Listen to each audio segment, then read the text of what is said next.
So here, in an attempt to study the leading causes of airline crashes, the following data were compiled from records of airline crashes over a 35-year period. Pilot error was 327, airline was 49, maintenance was 14, weather is 22, air traffic control was 19, other was 15. We want to estimate the probability that a recent crash was pilot error or bad weather.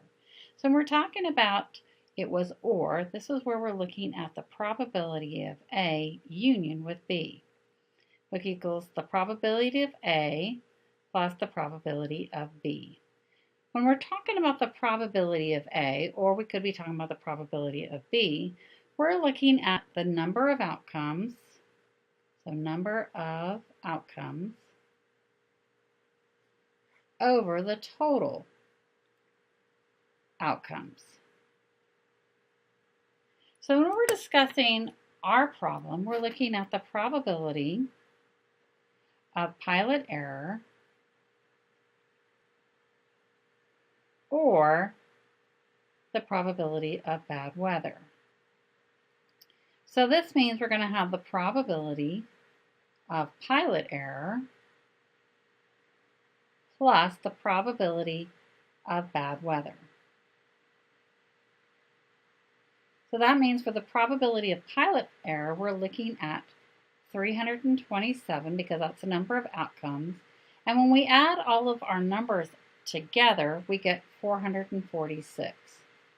Plus, we'll add the probability of bad weather, which was 22, over 446. When we add those all together, we're going to get 349 out of 446, which will equal 0.7825 or 78.25%.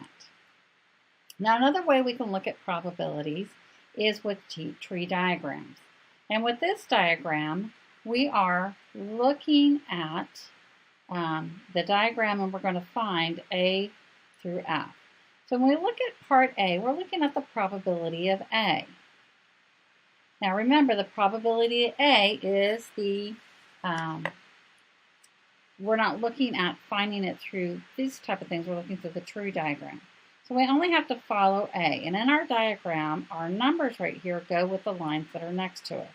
So this is just going to be equal to 0.5. For part B, when we look at the probability of E given A, we are looking at following through A, given A, finding E. So that'll be equal to 0.4. On part C, we are looking at the probability of the intersection of A intersect E.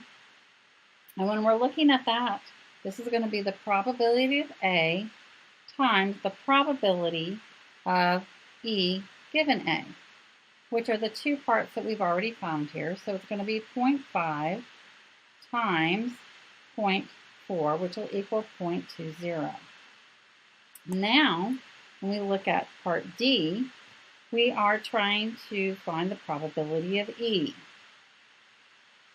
So the probability of E will equal the probability of the intersection of A intersect E plus the probability of B intersect E. And this means that we are going to have the probability of A times the probability of E given A plus the probability of B times the probability of E given B.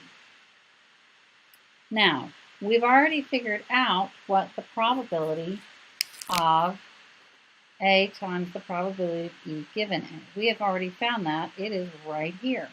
So we know that this part is going to be equal to 0.20. Plus, if we follow the probability of B, that's going to be 0.5 times the probability of E given B, which is going to be 0.3. Totaling, that'll be 0.15. So together, those are going to get us to 0.35. So now when we look at the part E,